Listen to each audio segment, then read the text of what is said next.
Recorder has started. Chair Schmidt, would you like me to introduce the meeting, or would you like to? If you could do that, please, Ms. Leger. Thank you. This is Sunshine Ordinance Task Force Complaint Committee. This is a remote regular meeting.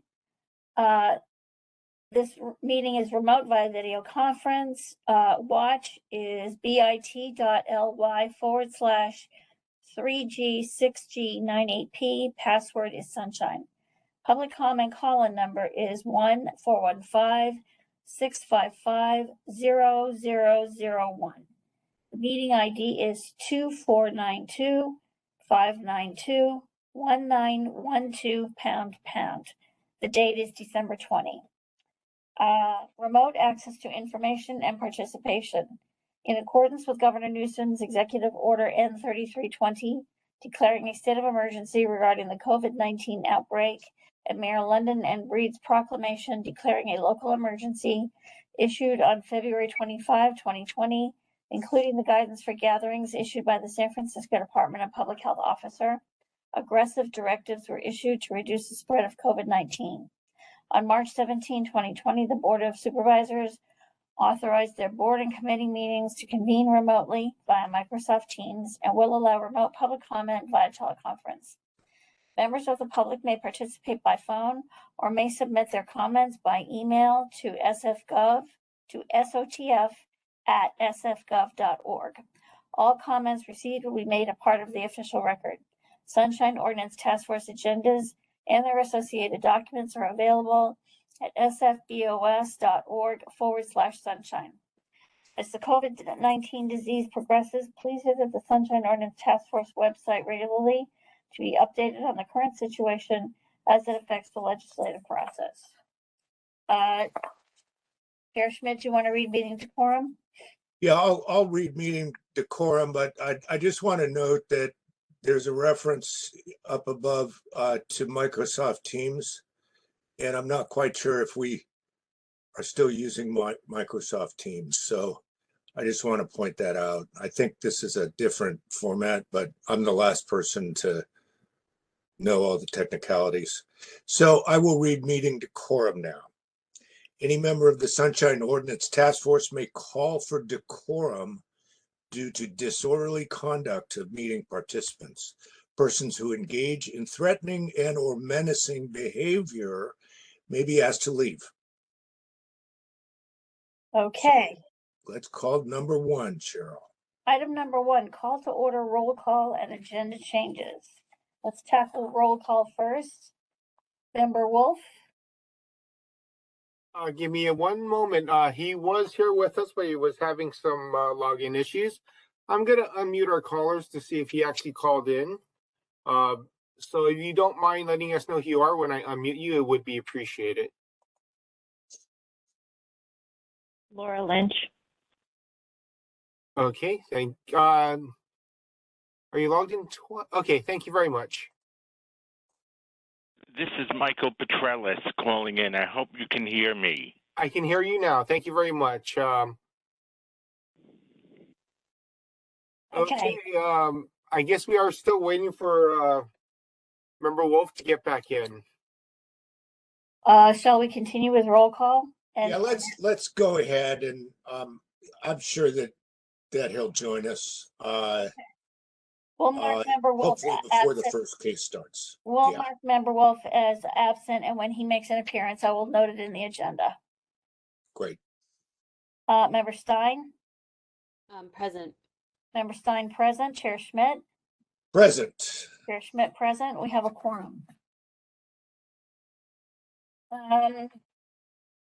Agenda changes.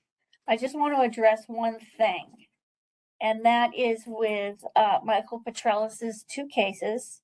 I'm pleased that he's here. Thank you very much for making your appearance.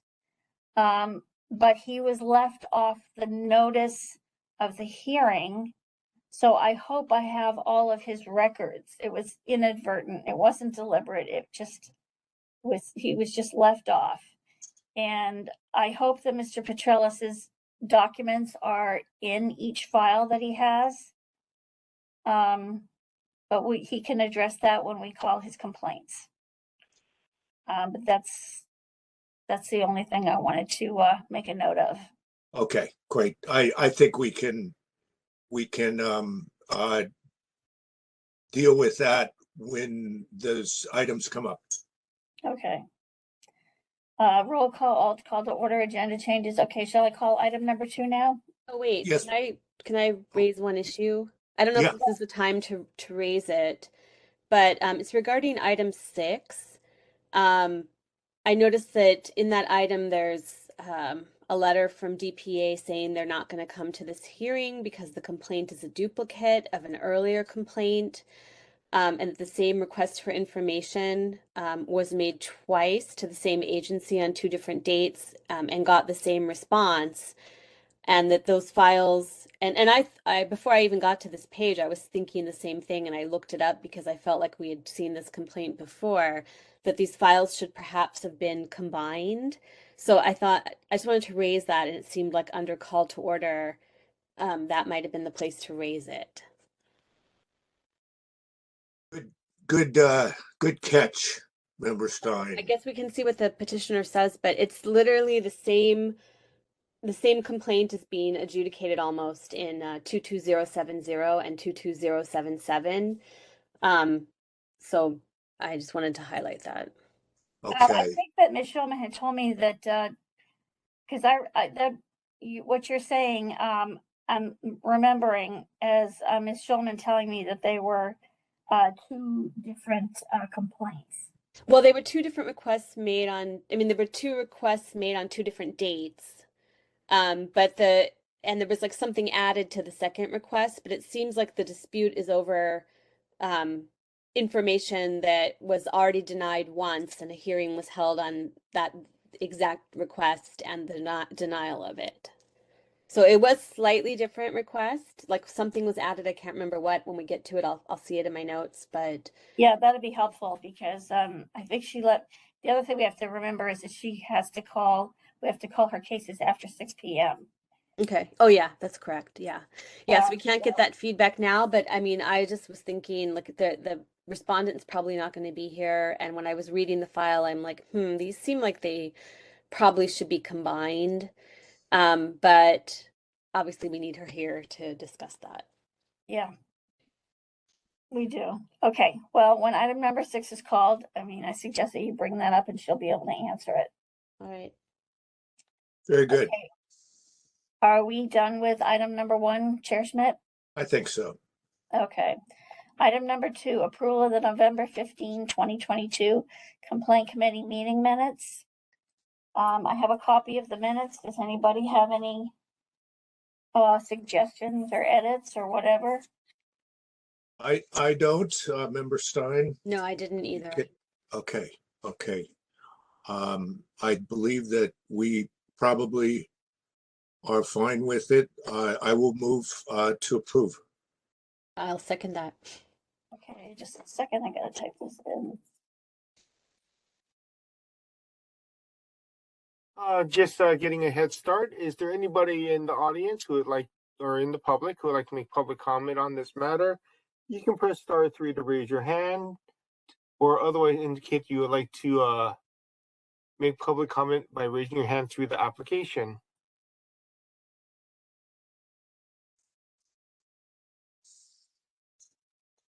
If you are calling in, you can press *3 to raise your hand.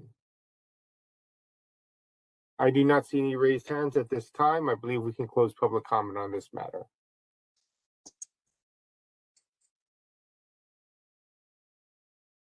Okay.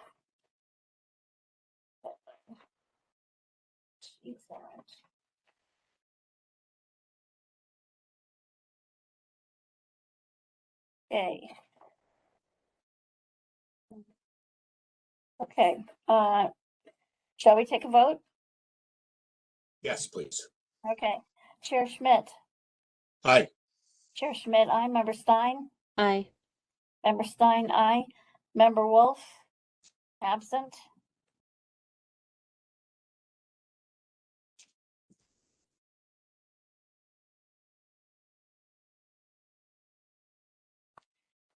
Okay. Shall we move on to item number 3, Chair Schmidt? Yes, please. Okay. Item number 3, public comment. Members of the public may address the committee on matters that are within the committee's jurisdiction, but not on today's agenda. Yes, if any members of the public would like to make public comment at this time, you can press *3 if you're calling in to raise your hand, or otherwise use the application to raise your hand to indicate you'd like to make public comment at this time.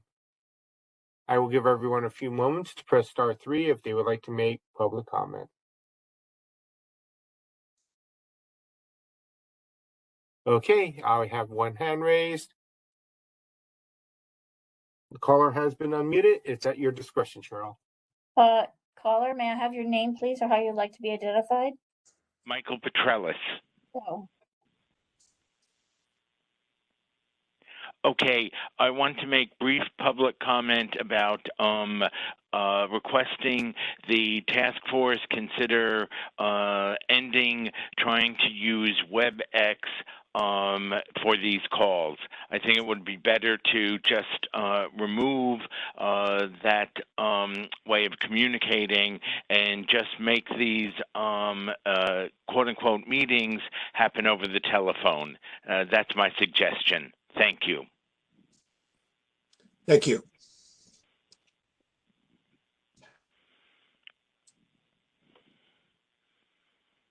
Okay. I do not have any other hands raised at this time. I believe we can close public comment. I don't know if we want to try to check in on Member Wolf. It's been quite a bit. Sure. If there's, if you want to, we could take a moment if you think that we should contact him somehow. Yes. Cheryl, if you'd like to give him a quick call. Yep. We'll do it now. Can you unmute your microphone before you make that call?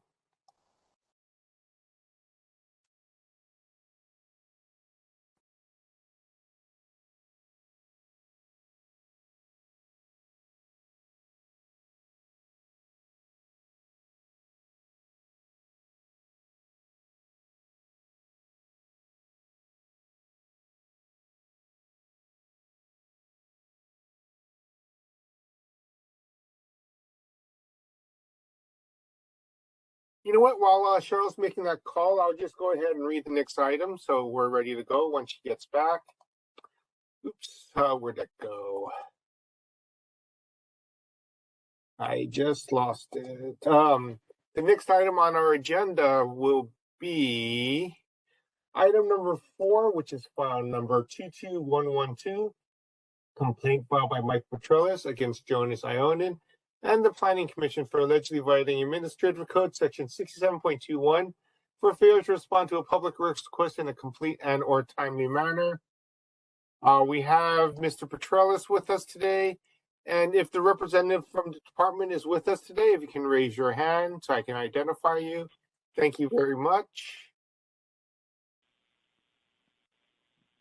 Okay, if everyone just hold for a few moments while we try to get our third member online with us. Okay, yes. I just spoke with Member Wolf, and he said he was about to get online. So, okay, I have called the item, and we're just waiting for Member Wolf, and then you can get started on this matter. All right. I might just ask the parties about the status of the notice and the records.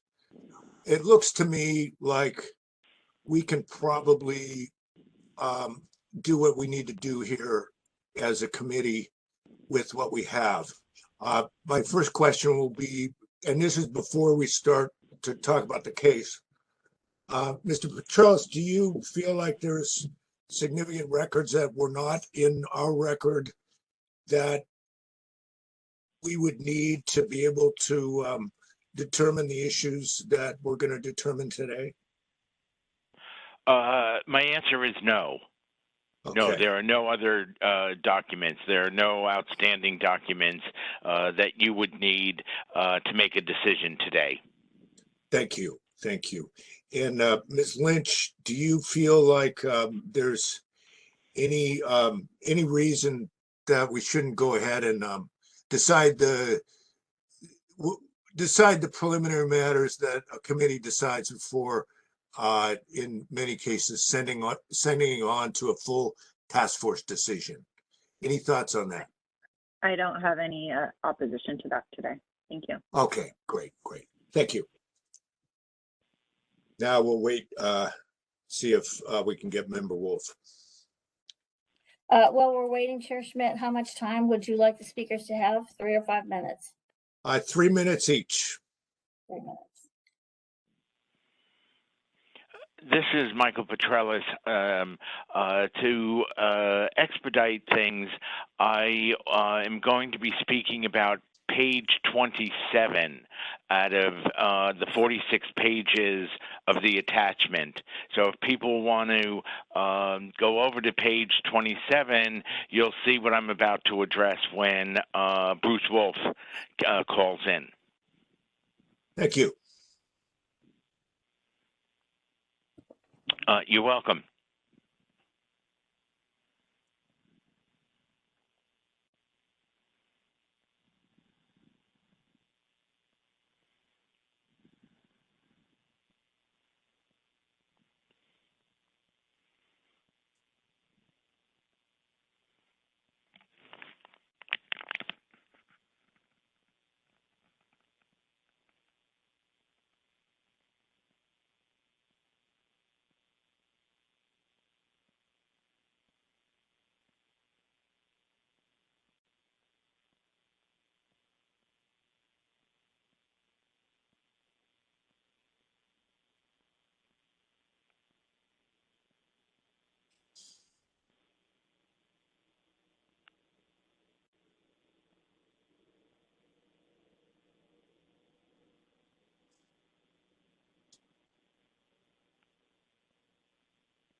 Since the parties are here, I'll go ahead and just explain that what we're going to do today is we'll hear from the petitioning party for up to 3 minutes to tell us about your case.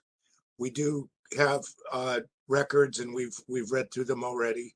And then we'll hear from the respondent, also up to 3 minutes. After that, the members may have questions for you.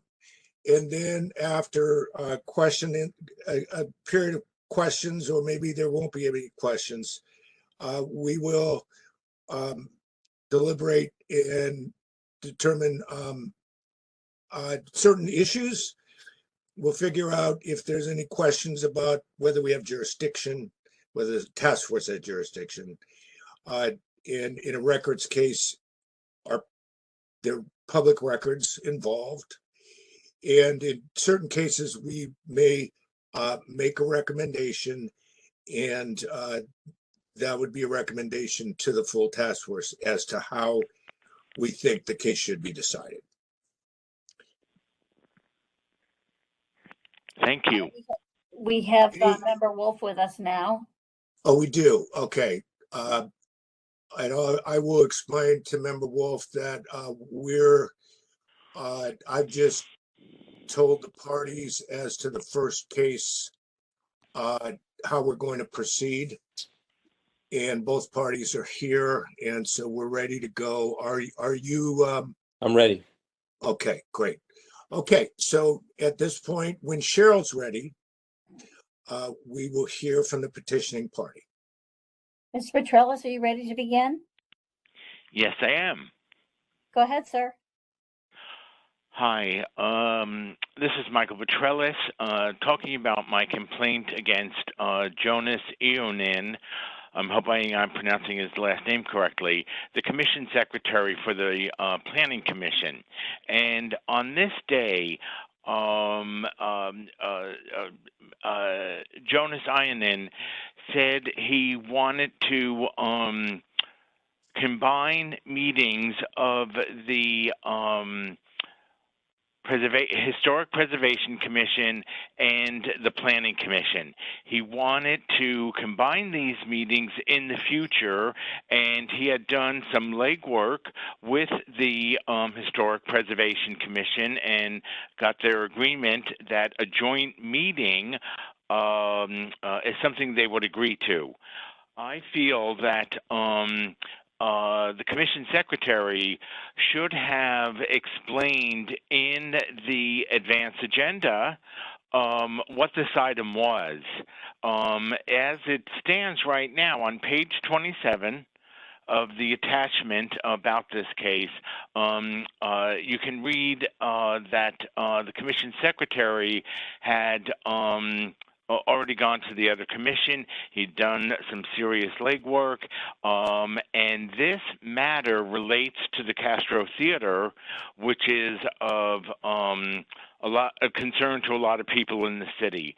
And my complaint is that the commission secretary had a very substantive, high-value matter that he was going to bring up, and we should have known in advance that it was about the Castro Theater and having this combined meeting in the future. He did not do that, and that's the gist of my complaint. Excellent. Thank you. Yes. Okay, so when Cheryl's ready, we could hear from the respondent side of this matter.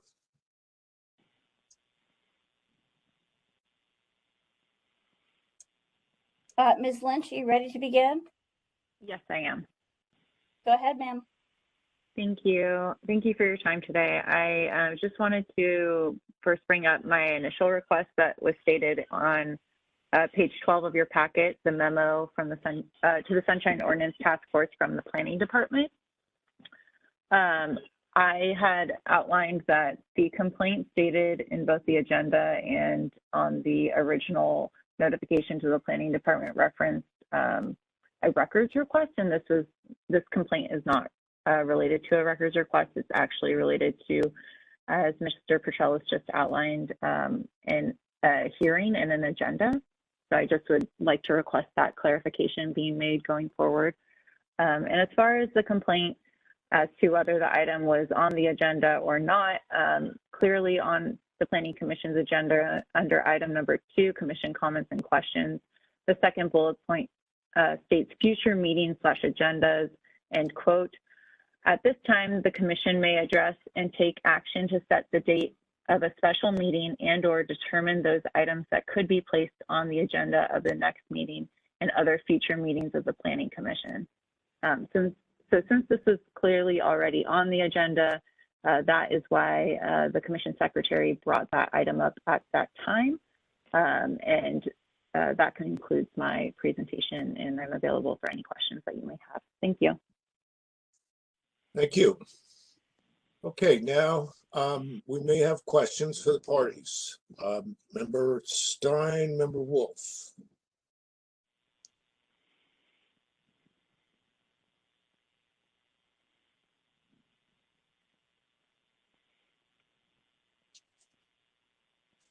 I will then have one question to Mr. Petrellis, which is, I just want to clarify,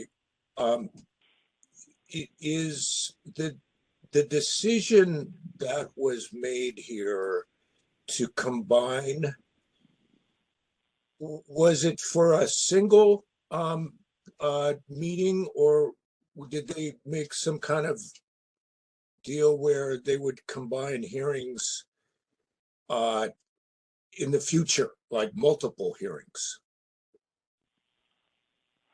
The minutes show on page 27 that the Commission Secretary said there would be one joint hearing on December 8th at 10 a.m. So it was just one joint hearing that he was bringing to the Planning Commission to discuss. And I believe the specifics, he knew very much what the specifics were of what he was going to bring up. That should have been disclosed in the advance agenda. Okay, okay. And and on December 8th, did they have a hearing on the Castro Theater issue? No. You did not? Okay. That's a whole nother ball of wax we're not going to get into on this call. Okay. The meeting did not take place is my answer. All right, all right. Thank you. Thank you. Yes. Any other questions, members?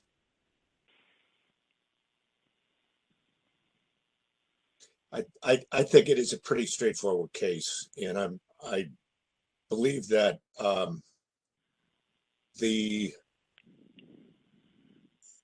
there may be disagreement about whether there's a violation here, and I just want to explain to the parties, as in all the cases, we can't make any kind of final decisions in a committee meeting. We may make recommendations, but any kind of decision would have to come from the full task force. And so at this point, I don't know if we have any further questions. Members, do you have any thoughts on how we should resolve this at the committee level, of course?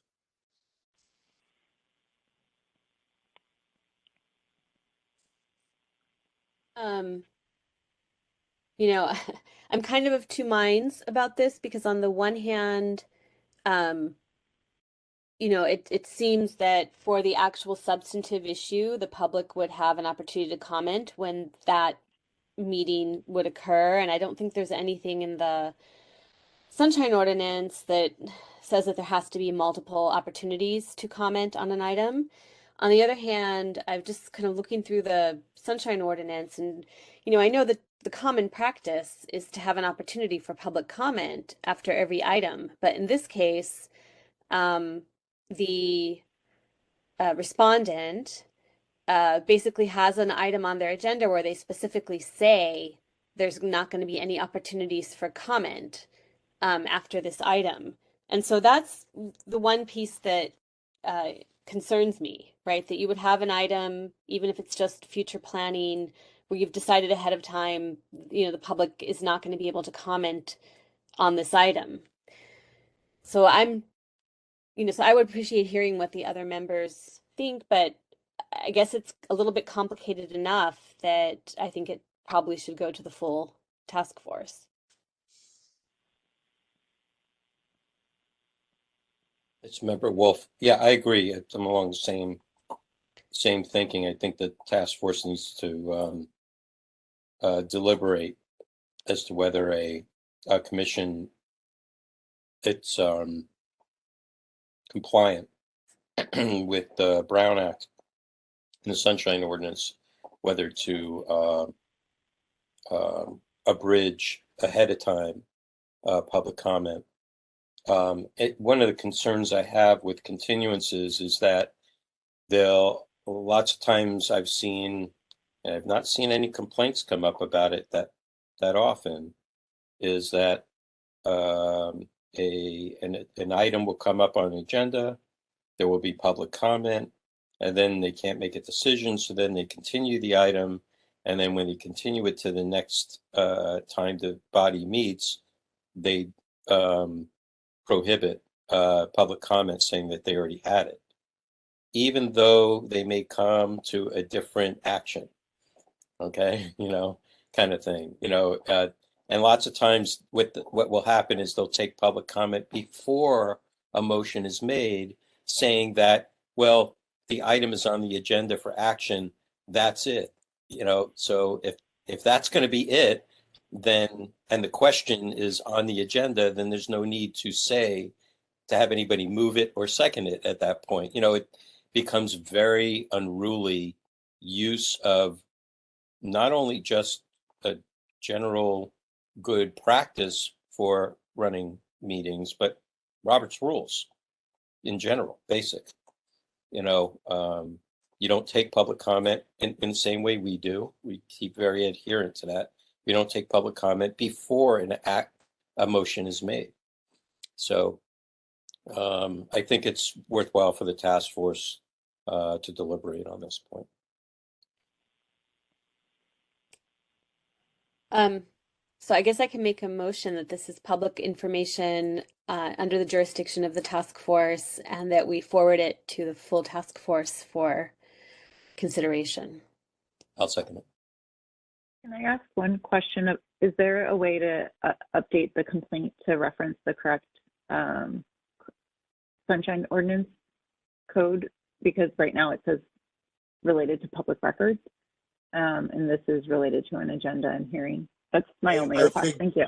Yes, thank you. And I think that does need to happen, and that's an administrative matter. Cheryl, can that happen? That it seems like it's an error to call this a records case. Yeah, refer to an agenda, not public records. Yeah, it's I think it's is it 6715 that 67.7 is the item that's referenced in the petition. And so let's make sure that for future purposes this is captioned correctly.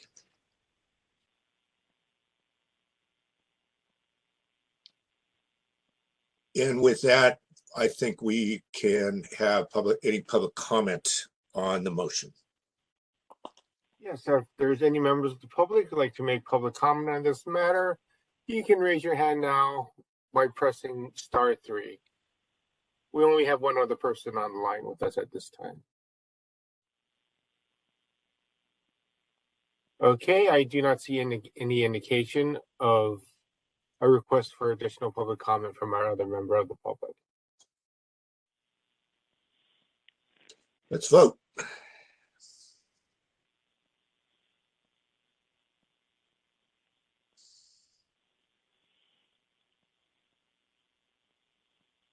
Member Stein? Do you need to read the motion or no? I can do it. I can do that. I usually do it after. Moved by Member Stein, seconded by Member Wolf, that the information is public, there is jurisdiction, and for the matter to the task force for consideration. Aye. Okay. Member Wolf? Aye. Member Wolf, aye. Chair Schmidt? Aye. Chair Schmidt, aye.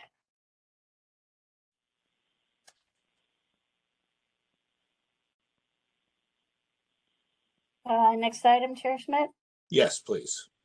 Item number 5, file number 22114, complaint filed by Michael Petrellis against Jonas Ionen, President Diane Matsuda, and the Historic Preservation Commission for allegedly violating Administrative Code Section 6715 by failing to provide an opportunity for members of the public to address the body of interests that are within the body's jurisdiction. General public comment, October 5, 2022 meeting. All right. Let's go ahead and hear from the petitioning party. When Cheryl's ready, you'll have up to 3 minutes to start this out.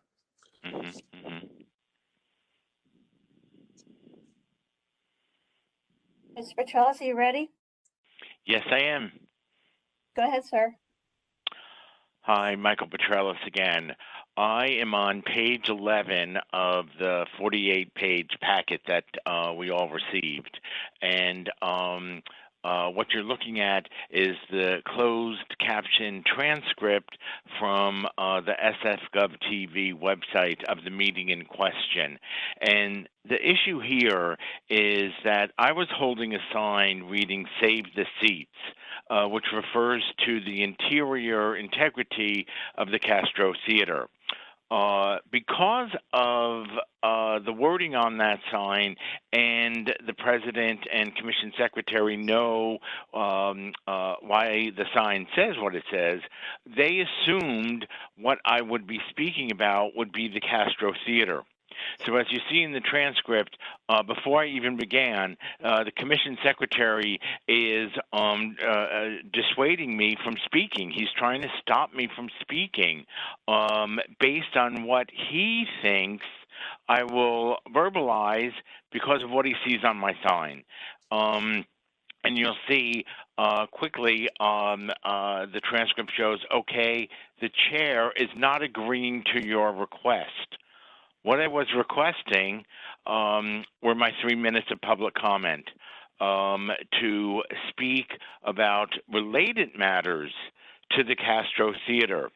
I don't think I should have had to battle for my right to 3 minutes of general public comment. And the commission secretary and the chair did nothing to ask me what I wanted to speak about. It was their assumption that was creating this hindrance. And that's why I filed this complaint. I think that they were acting improperly with their assumptions and doing nothing to engage with me about what I wanted to speak on. That's the gist of my complaint. Thank you. Okay, respondents, we'll hear from you now, and Cheryl's ready.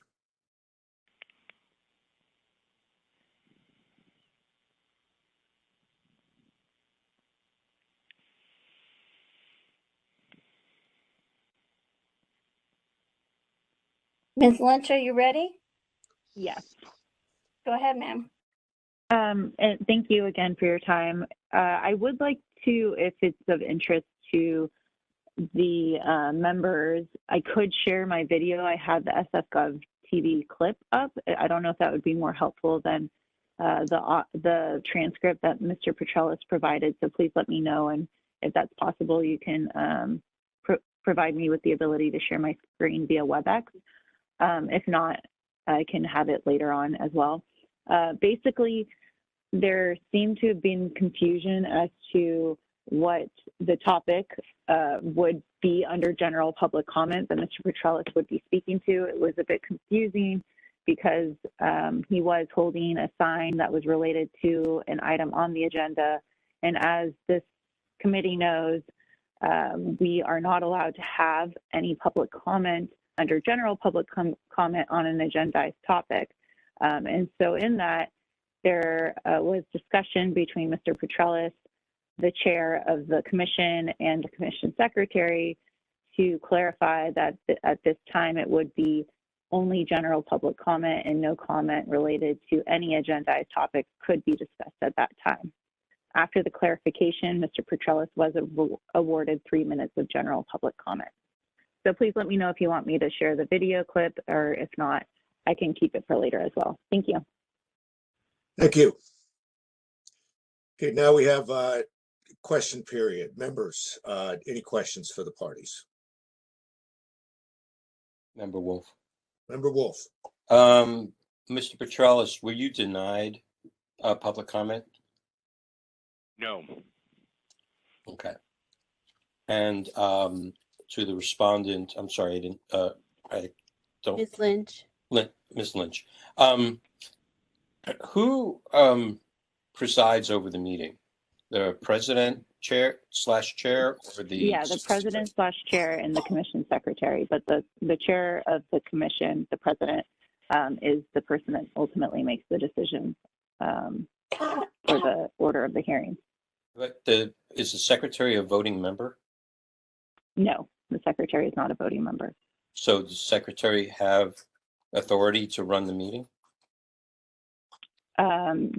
I believe they're acting in as Cheryl acts for this commission, and any commission secretary where they are able to have the meeting move forward and to ensure that we are abiding by local and state regulations and also sticking to the agenda, but the commission secretary is not a voting member.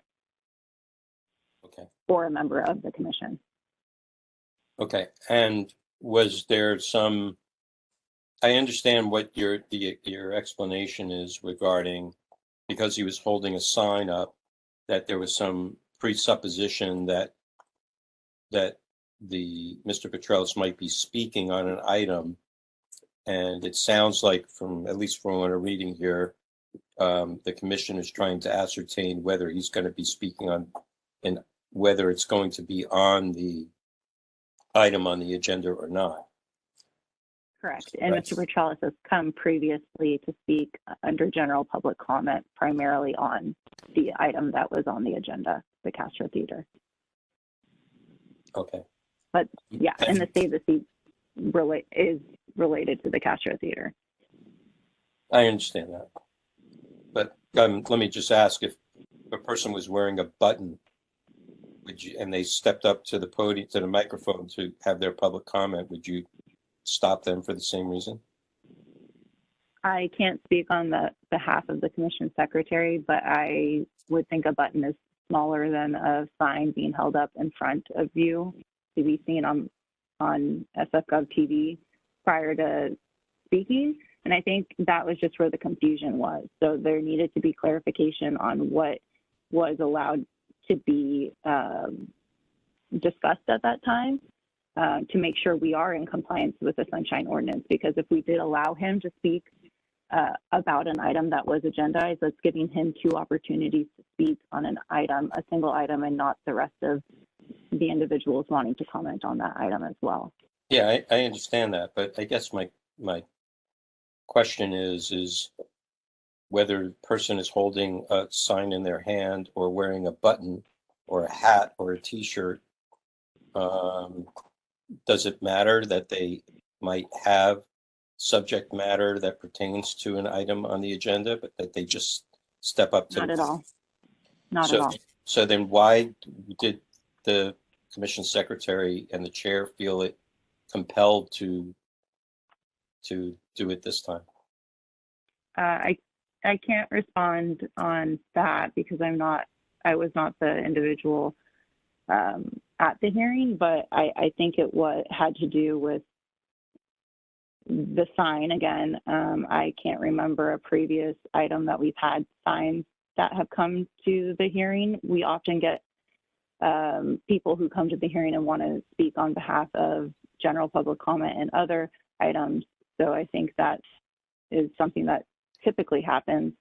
But for this specific item, they just wanted to make sure that Mr. Petralis was aware that he cannot speak on the Castro Theater at this time. And once that was clarified, he was awarded his 3 minutes of public comment and also awarded public comment under the agendized item. Yeah, no, I understand that.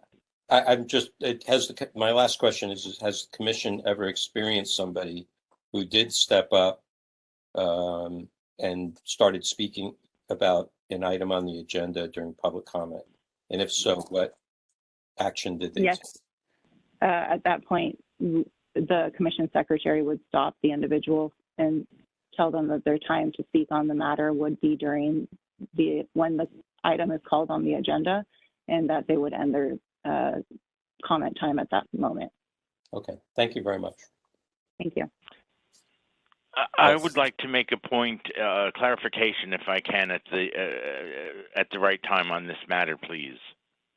I would. Well, go ahead, Mr. Petralis. It's short. The commission secretary was not asking for clarification. You look at the transcript, and I hope you will also look at the video from Ms. Lynch, and you'll see that there was no effort made on their part for clarification. It was just hurdle put in front of me, just says the theater is under continuance, so you need to wait to speak then. That is not asking for what I'm going to speak about. That's my clarification. Thank you. Okay, thank you. And so what happened was they said, we're not going to allow you to speak. And then you insisted and they relented. They sort of pulled back, right? Is that correct? Yes, sir. Okay. And there was a mention by the respondent that you have a video that could be helpful to us here. And I don't know if we can line it up technically in terms of a live video. but I believe that, and I don't think we could necessarily do it today, nor do I know if it's necessary. But it seems like that might be something that if you could try to set it up for the full task force later on to have access to that video, and you need to do that through Cheryl, through Victor. Does anyone have any comments on how that might be done? It's just something that I don't know how that works. This is Member Stein, but I thought in the past we had said no to people who wanted to bring audiovisual supporting materials in because some members of the public then don't have access to aspects of it. In a video, obviously some members would not have aspects or access to the visual aspects of it, although I would assume that everybody could hear the audio aspects of it, which might be enough. So that's the only thing I have to say about that.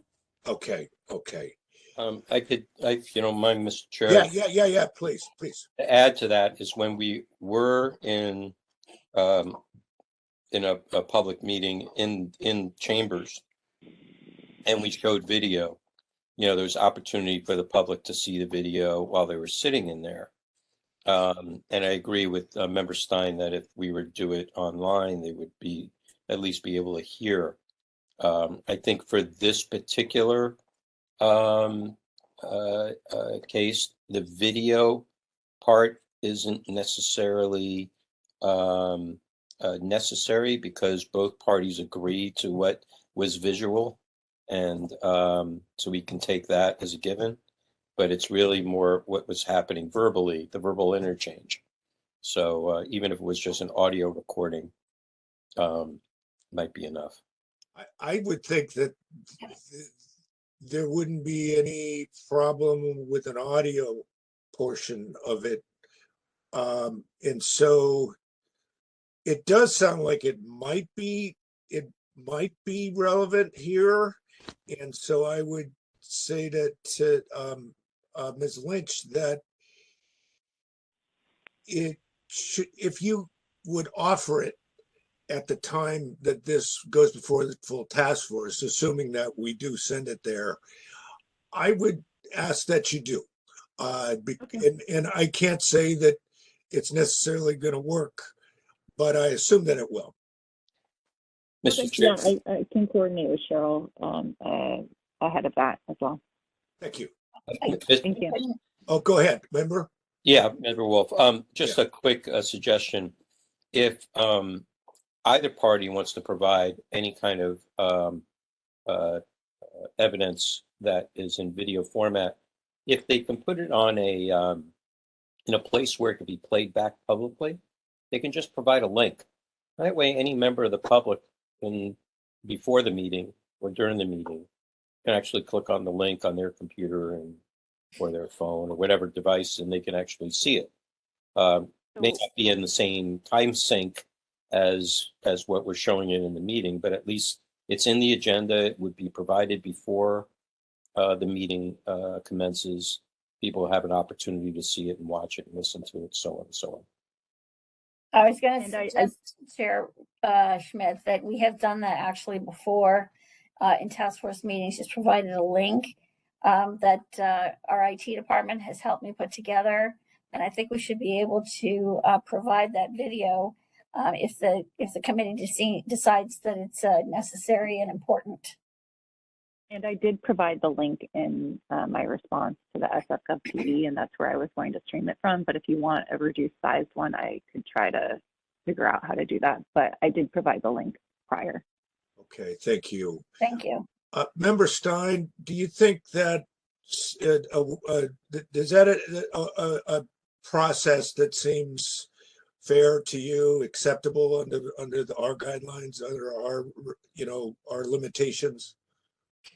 Yeah, sure. Okay. I mean, I don't know that I fully would be as stringent as we've, as the collective task force has been in the past. But I think, if we can play an audio live, if we need to, if it does in fact go in front of the task force, and people also have the opportunity to view it, I think that's fine. I think the thing that's at stake here is probably not visual. It's probably like something else. Yeah, I And I'm think not that, sure that it doesn't come across in the written transcript either, but yeah, it's possible that the written transcript would convey anything that might affect people's decision on this. mhm. Though I don't want to deny the ability to offer an audio version of it. I don't, again, I don't know if it would affect anyone, but Mhm. if somebody has the audio and they think it may have an impact, then I think that we should at least offer that capability. We won't worry about it for today, but for the full task force, Ms. Lynch, I think that if you could work with Cheryl, let's see if we can get that for because I think there's a chance we're going to send this because we can't decide this ourselves. Okay, But will do. one Thank you. other thing I would add is in the previous case, I did try to click on links to videos in two different places with two different links, and those videos no longer seem to live at those links. So with SF.gov TV, it seems like they put things up and they feature them for a while and then they move them around. And so I wasn't able to click on links and look at them. So I would just make sure that if you do give a link, that you know that that media is going to live at that link for 6 months or however long it's going to take until people are going to be reviewing it. And Well, that I was a say it previous should- case, not Yeah, that the was the links that I previous. provided. That was Okay. the previous. Yeah, Yeah, Okay. those links were dead. but frankly, SF.gov TV should not be doing that.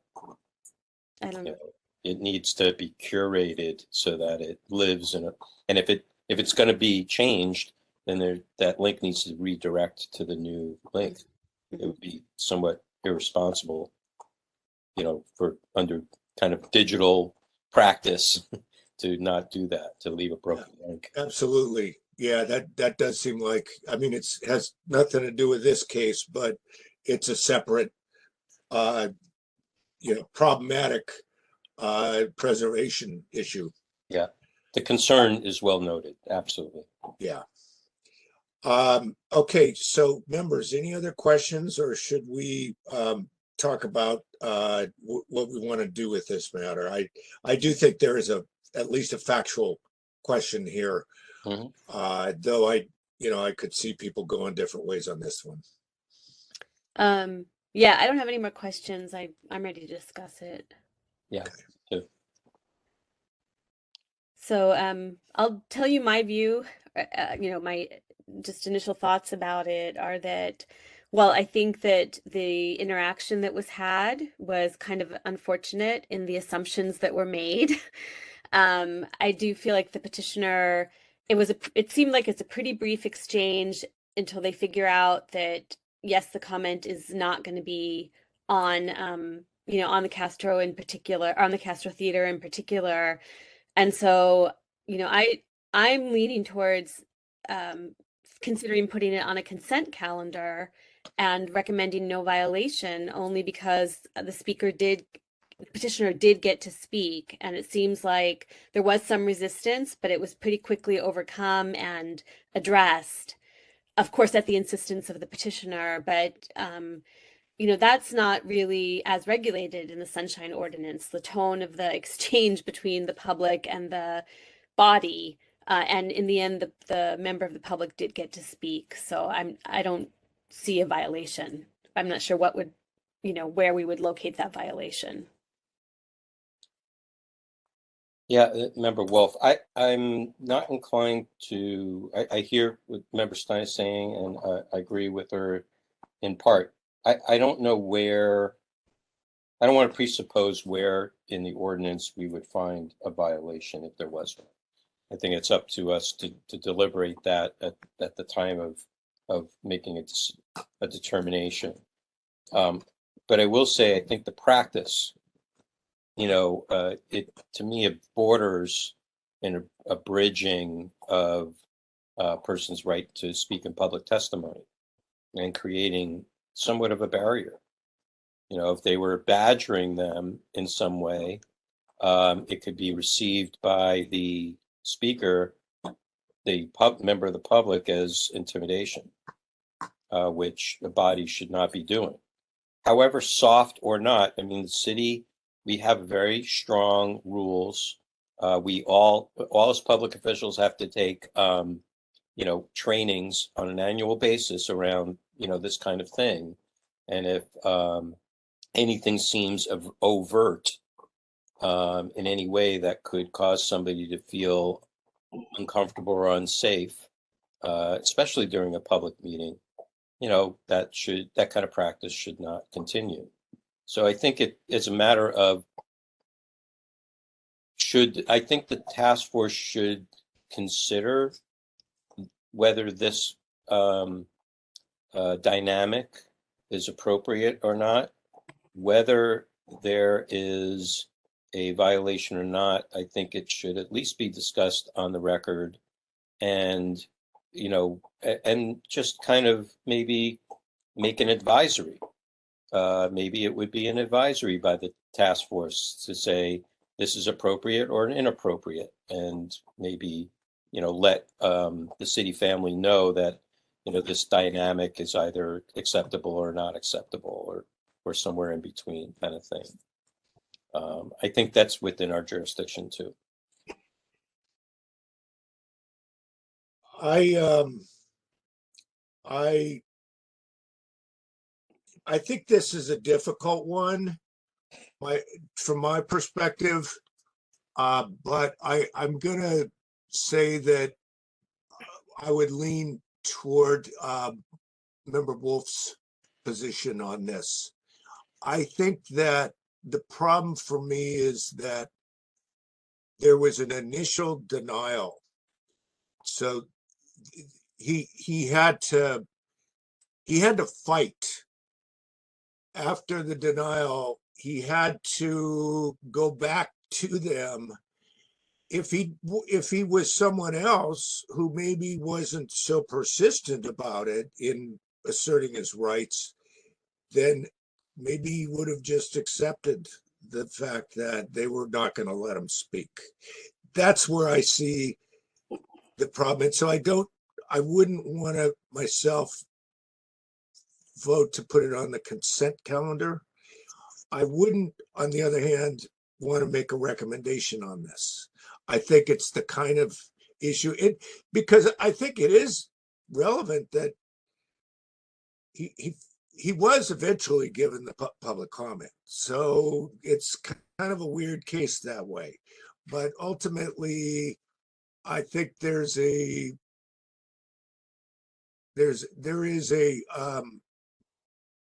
basis for finding a violation here. So I think this thing should be heard before the full task force as a full hearing.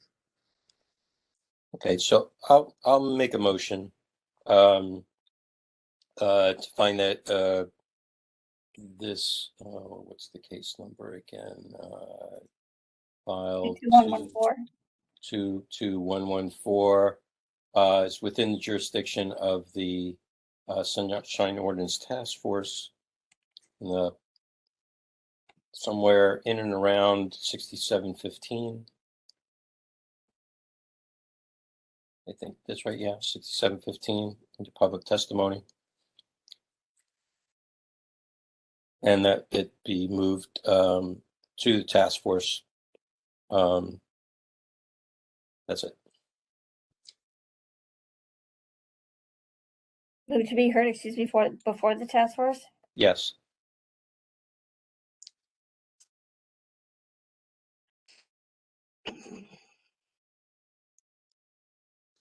Okay, I'll second that.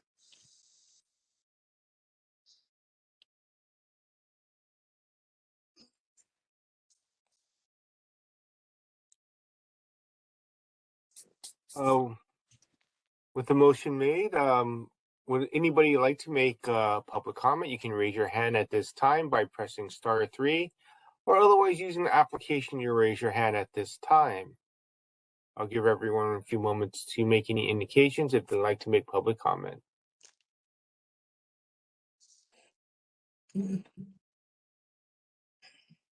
I see no additional hands raised at this time for public comment.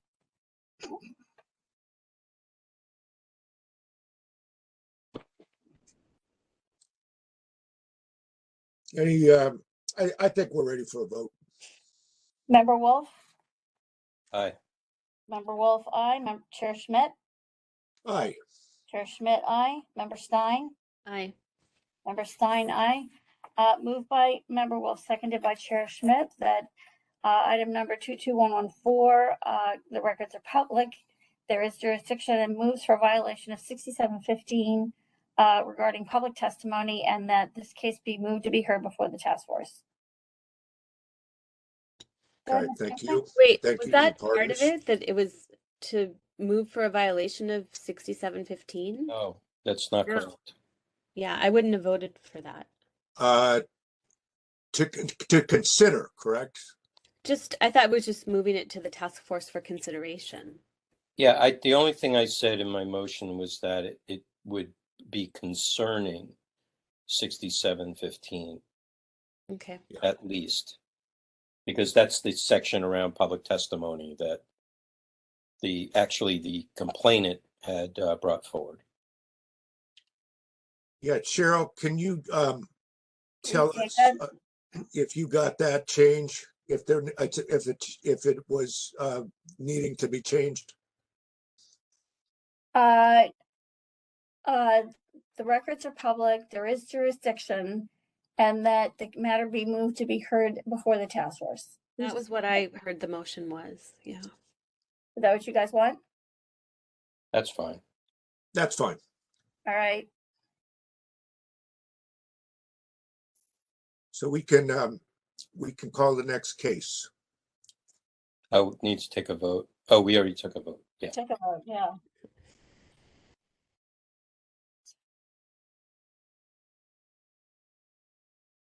Just a second.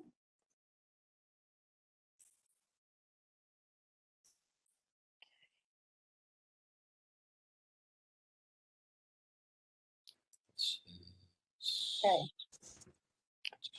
Item number 6, file number 22077, complaint filed by Maria Schulman against the Department of Police Accountability for allegedly violating Administrative Code Section 6721 by failing to, excuse me, respond to a public records request in a timely and a complete manner.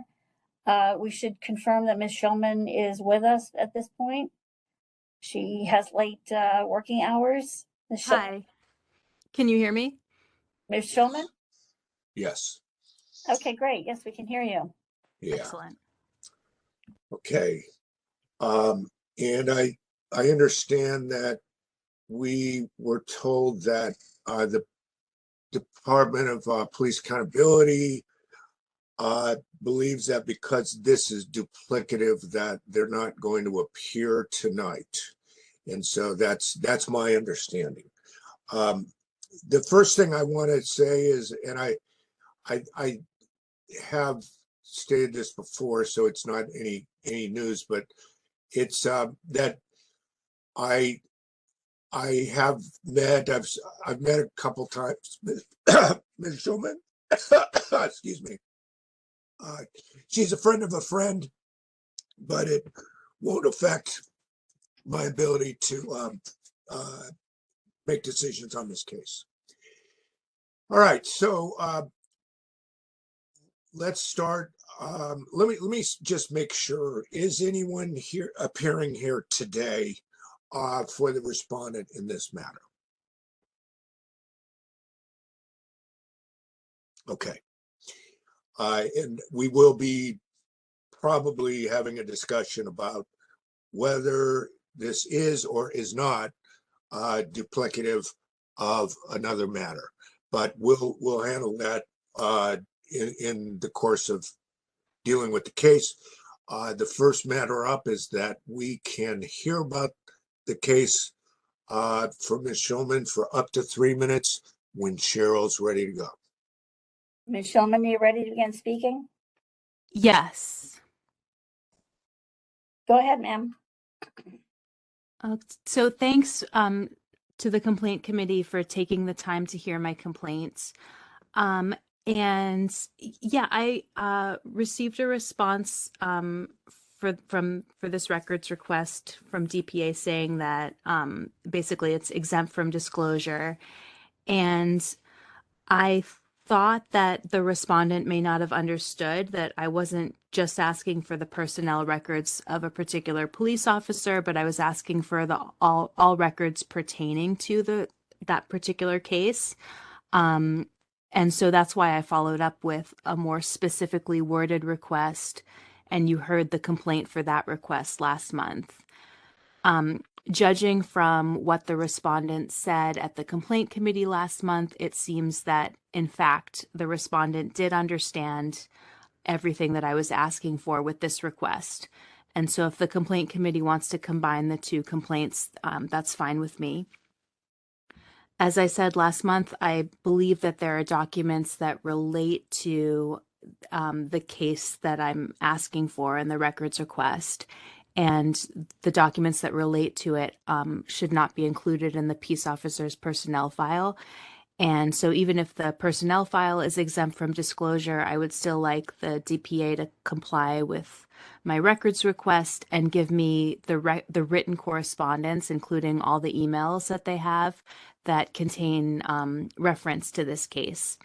And I would also like them to confirm whether or not either a personnel file for this particular officer or a file that contains the case in question exists in their archives, because I'm not sure they have anything, but I don't know.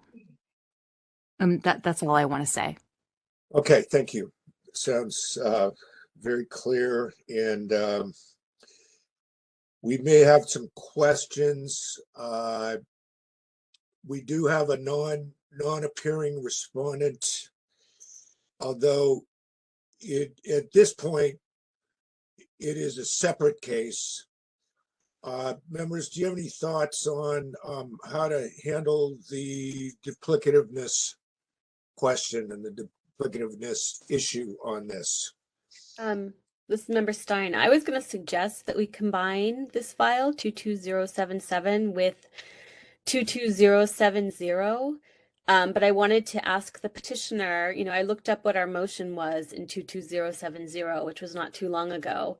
And it was basically to find that SOTF has jurisdiction, find that the requested records are held publicly, though there is an exemption claimed, and to send to the SOTF for violation for failure to disclose publicly available segments of files held by the DPA, and to consider the proper scope of the peace officer employment exemption as it applies to emails across city departments. If the petitioner is okay with that motion applying to both 22077 and 22070, then I would want to go ahead and combine those two files.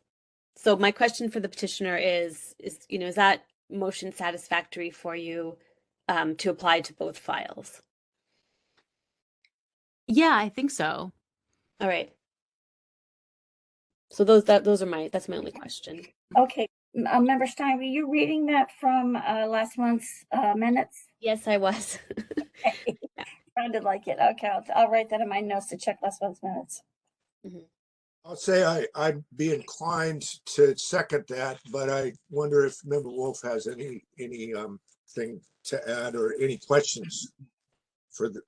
Yeah, I have a couple of questions. One is, how did the respondent respond to us that they felt it was duplicative? Was it verbal to our administrator, or was it in writing? Is it in the record? It's in writing in their response for this. Is it in their response? Okay. All right. Guess I missed that. I don't remember what page it's on, but it's in their response. Okay. And yeah. Well, okay.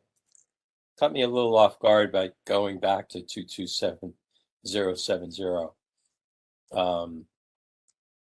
But the question I have, though, is what is the difference? Maybe I'll ask this of Ms. Schulman. What is the difference between 22070 and this complaint that you bring forward here today? So this one, I mean, there are two different records requests, and this was the first one. And I asked for, I forget exactly how I worded it, but I asked for all records pertaining to SFDPA case number, blah, blah, blah. And then when I got this kind of response back from DPA saying we can't disclose these records, I made a second records request. And the second records request specifies like all records, including emails. And there might be other specific language in there, but probably it's not. Maybe I can find It's it. the same DPA case number? It's the same case number, yeah. All right. Yeah. So if the task force, I mean, it seems like the respondent understood that I was asking for emails in the first request, I guess. I just am wondering if it's somewhat, yeah, it is duplicative. I'm wondering just in general, well, I'll wait until we get to our deliberation part. So I'll make a motion that we combine these two files, to file number 22077 and 22070, and that the motion that we made for 22070 also incorporate 22077 into it. So we don't have to really make a new motion. It just goes forward. Both cases go forward with that motion. Yeah, I'll second that.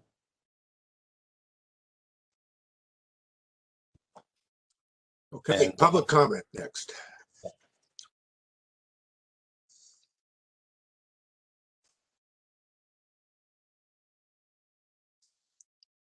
Do we have public commenters, Mr. Young? My apologies. I was looking at the files. We only have one other person with us today. They are unmuted. Justine Alberto, would you like to make public comment at this time? You are unmuted. Hi. I don't have any comment regarding this case. I'm here for the next for calling case. you out. You're just the only other person here. Okay, thank you. So we have no public comment commenters? on this matter. Let's vote then. I just want to, if you don't mind, Mr. Chair, just say Yeah, something. go ahead. I'm just wondering in matters like this where instead of a complainant, I'm wondering if there's some other process that we could help the public with if they find that they're getting rejection of their initial complaint and they want to do a follow-up complaint, or follow-up inquiry, that not a new complaint be filed. You know, they could attach it to the existing complaint considering it's the same subject matter. They're just asking it for they're trying to clarify a different way to ask for the information. So I think it might be a little more helpful and help keep things all under one roof.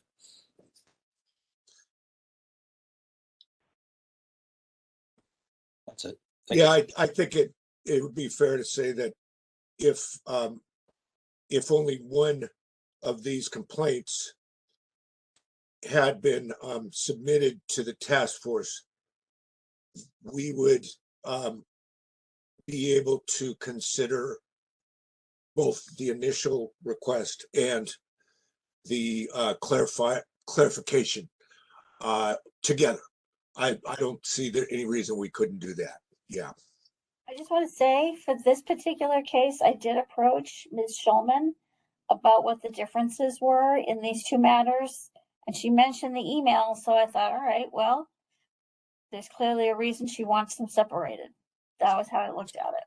Yeah, fair enough. I understand that it's kind of a judgment call here in a way, even though I think that we don't see any reason why we can't just sort of pair the two, handle the two together. It may be that the decision for both is exactly the same, and we don't have to necessarily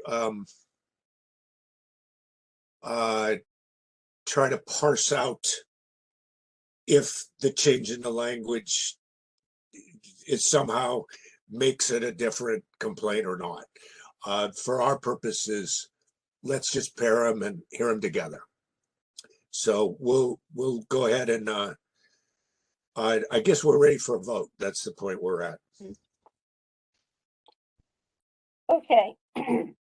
Member Stein. Aye. Member Stein, aye. Member Wolf. Aye. Member Wolf, aye. Chair Schmidt. Aye.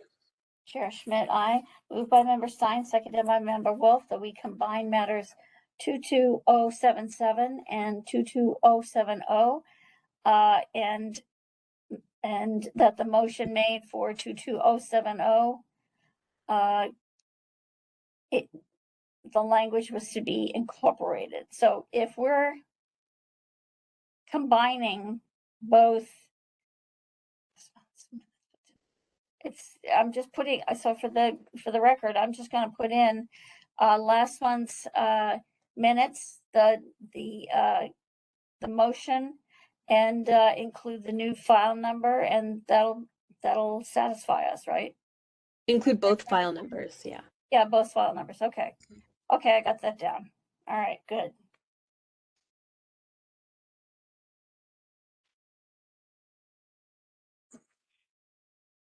We're ready for the next item, Chair Schmidt.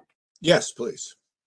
Item number 7, file number 22111, complaint filed by Maria Schulman against Virginia Donahoe and Animal Care and Control for allegedly violating Administrative Code Section 6721 for failure to respond to a public records request in a complete and or timely manner. All right, so we can we have both parties here, and we will give first the petitioner a chance to speak about the case for up to 3 minutes, and following that, up to 3 minutes from the responding party. So when Cheryl's ready. Ms. Schulman, you ready to begin? Yes, I am. Go ahead, ma'am. I believe the facts speak for themselves in this this particular complaint. The records request that I made begins on page 7 of the handout that's connected to the agenda for this meeting. And you can see that, first of all, rolling records were not provided until after I had reiterated my request for those, and after I had cited the relevant part of the Sunshine Code, which is page 19. And according to section 6728D, rolling records should be provided as soon as reasonably possible by the end of the same business day that they are reviewed and collected. It should not be up to me as a member of the public to remind the custodian of records of their obligations regarding rolling records. Second, the Prop G calendar was not provided until October 11th, nearly 3 months after I had submitted my request. This is, I think, a violation of 6729(5)(a). In the respondent's response to my complaint, they've included a lot of information about other records requests that I've made, and information about their having invoked the rule of reason. However, I don't believe that my other records requests are relevant to this complaint. The respondent did not attempt to invoke the rule of reason until over a month after I had submitted this particular records request. And you can see the text of the email that they sent me on page 35 of the handout when they invoked the rule of reason.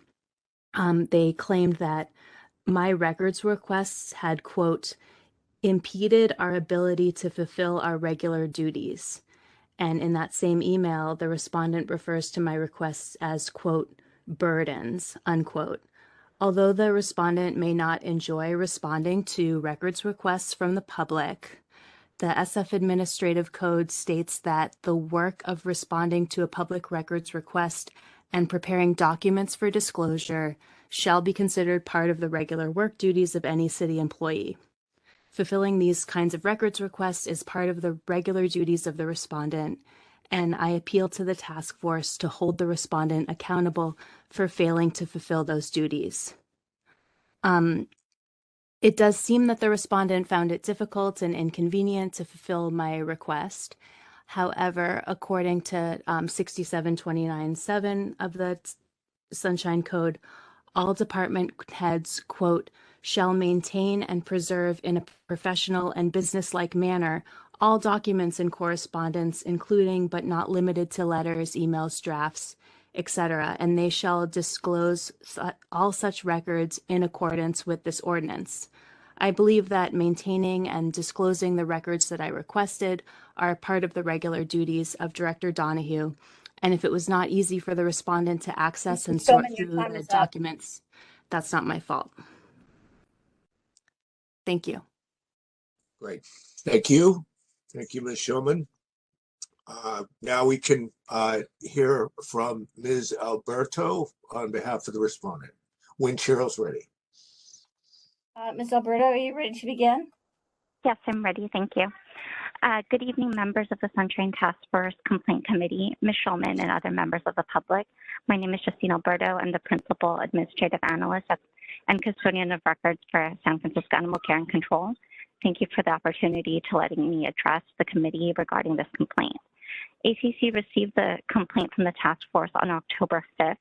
Ms. Shulman describes the alleged violation as a refusal to provide records, failure to provide rolling records as they are available, failure to provide the department head's calendar when requested.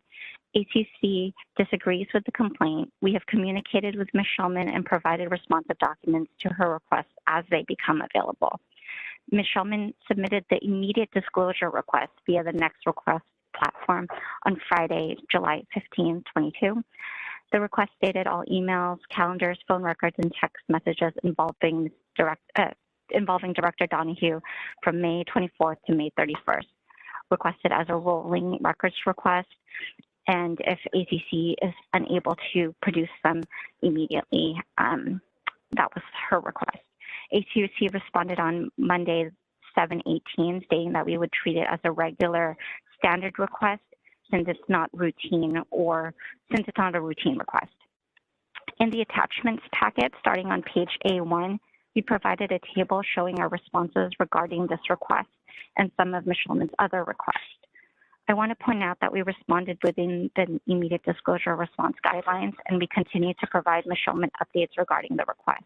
From 7/18 to 8/22, ACC completed 12 other Shulman requests. Those 12 requests consisted of 611 pages and 4 videos. On 8/22, ACC provided Ms. Shulman with 3,054 pages of documents as well as 832 kilobytes of video.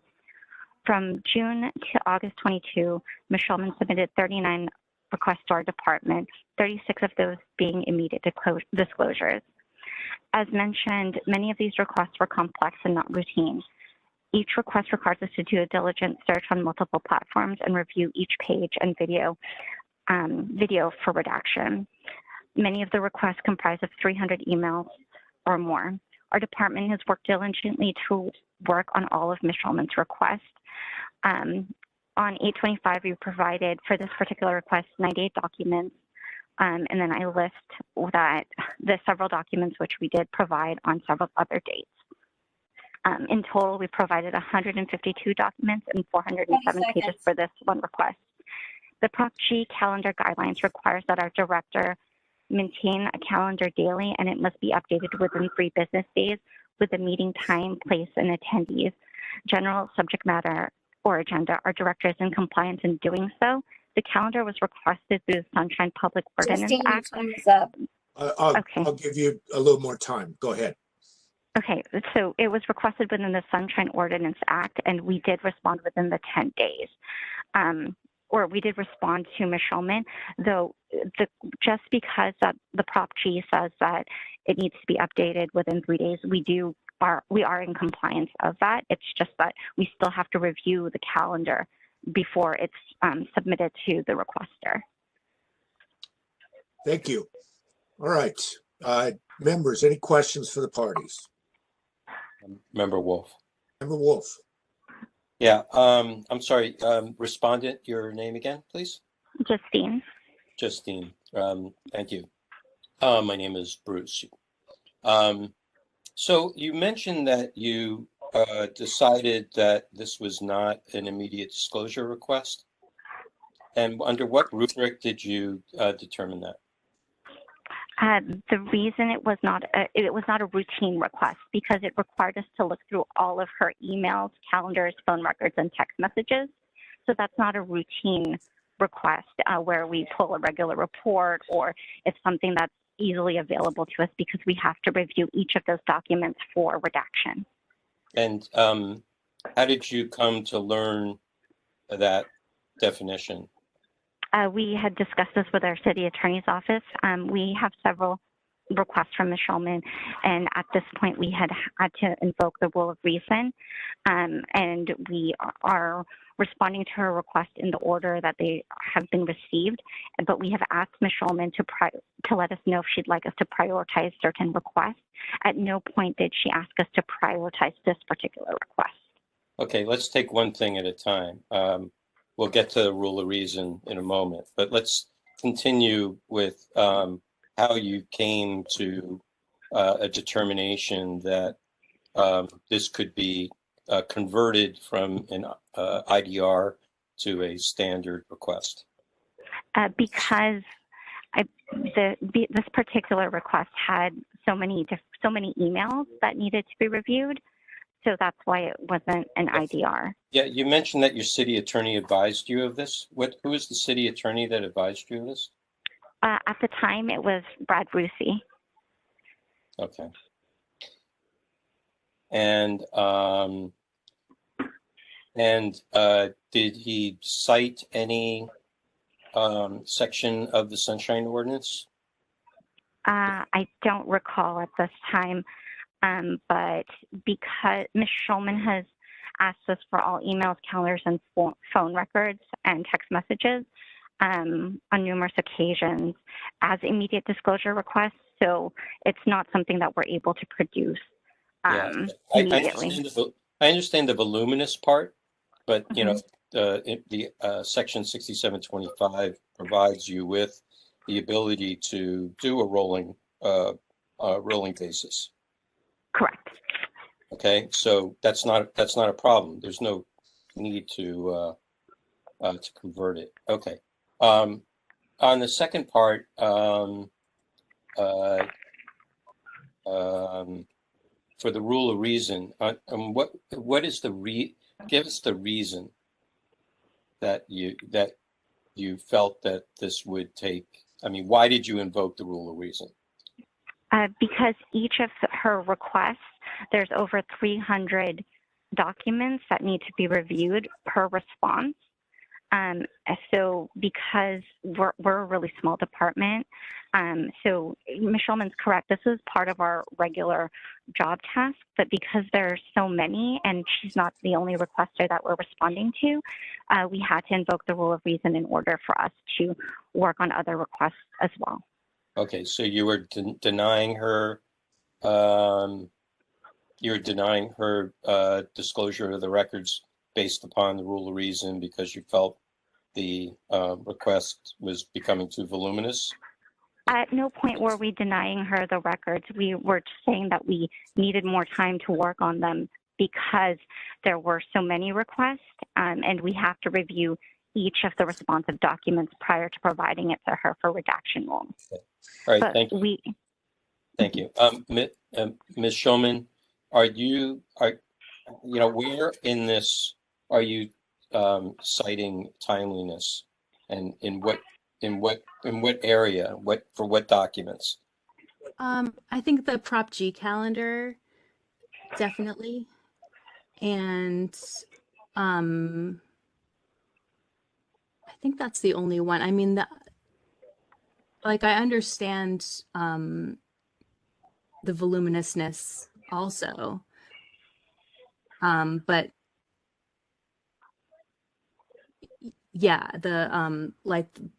I see it as the Prop G calendar, I think, should have been provided right away within the 3 days or whatever it is that they're required to provide it by.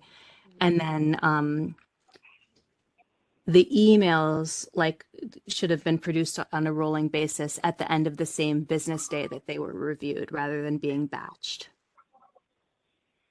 Thank you. All right, I'll stop there.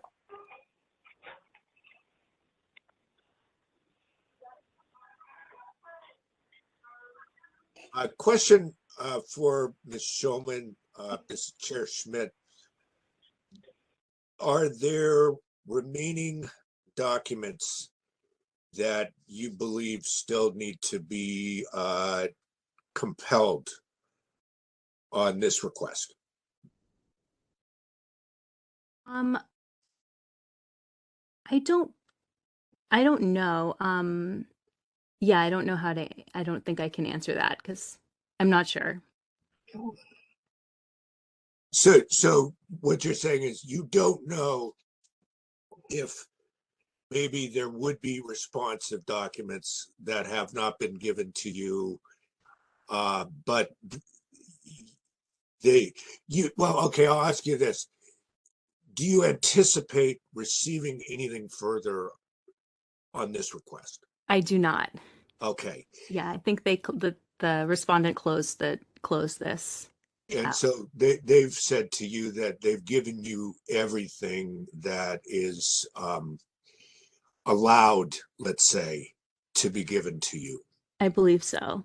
Okay, thank you. I think that's all I've got right now, question-wise. Member Stein. Yeah, so I guess most of my questions have been answered. As I understand it, it's just emails not being released as quickly as they could have been because they were held on to after reviewed and then batched, and then it's the Prop G calendar. I feel like I've heard some inconsistent things between the petitioner and the respondent about the timeline. So I just wanted to verify my understanding of the timeline. The request is made July 15th, 2022. It seems the first response is July 18th, 2022. And that was, of course, over a weekend. The request was made on Friday. The response comes 3 days later, but it's a weekend in between. And they say they're going to treat it as, a regular request, but they do begin to release documents on a rolling basis. It seems like the first tranche of documents is released 8/25, August 25th, 2022. That was 98 documents. The second one, I'm sorry, no, 8/23, I think, and then 8/25, and then beyond that. The things that confused me, I guess, were I think I heard the respondents say it took them 10 days to release the Prop G, but I heard the petitioner say it took 3 months to get the Prop G calendar. So I wondered if someone can clarify on that. And then I also heard the petitioner say that in the materials that we got, that the dates that were given that records are released, that not all of those records were actually pertaining to this particular request.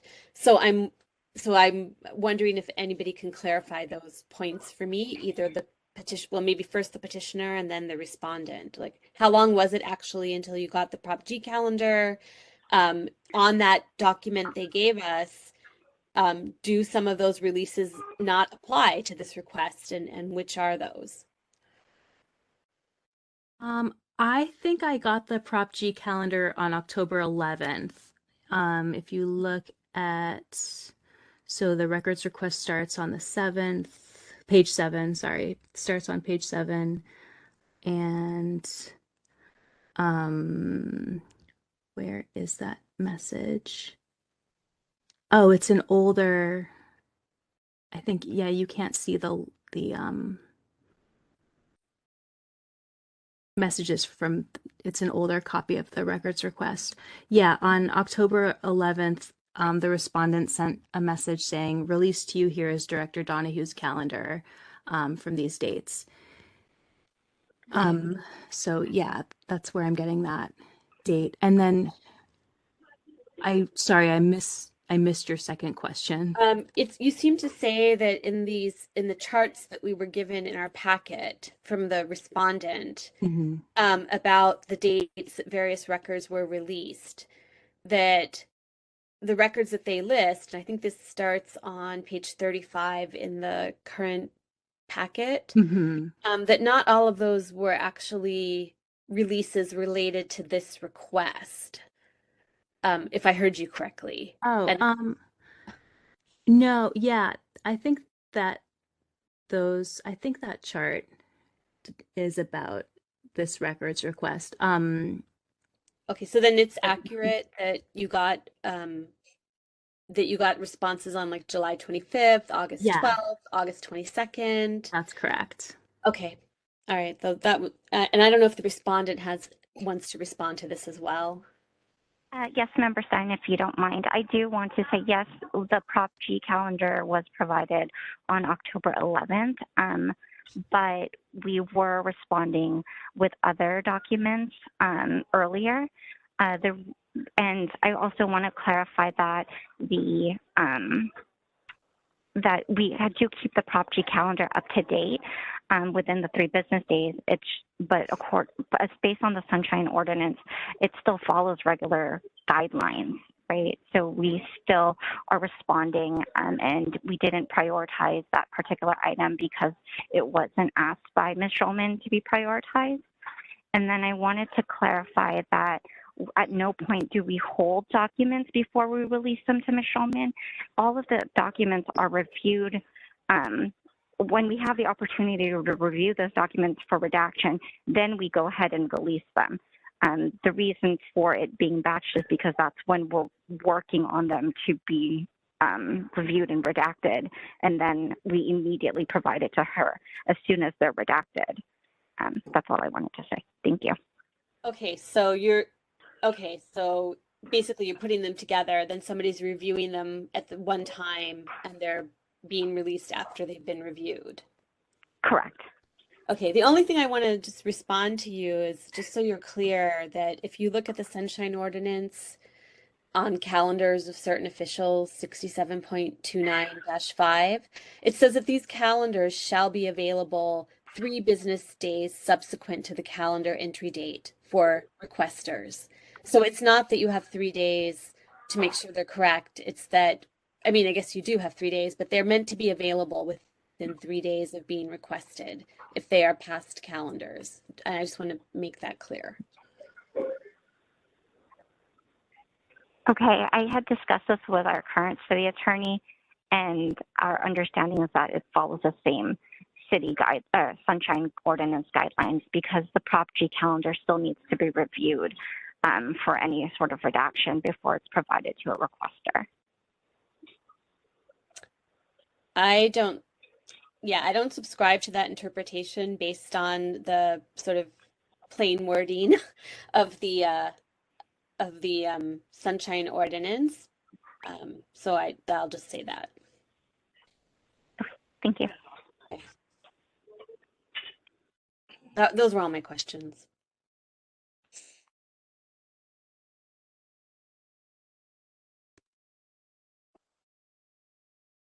No further questions for me. I think we ought to go ahead and deliberate this. I do see certainly a delay problem here, and I will just say that this is one of many cases where you have this invocation of this thing that's called the rule of reason. And I guess I'll just say, and I've said it before, but I'll say it a little differently. I think it's really unfortunate that there is this rule out there and it has that name, because I believe that people hear the name rule of reason and they think that that means, oh, well, we can just do what's reasonable. They consider it to be sort of like almost like a free pass in a way. And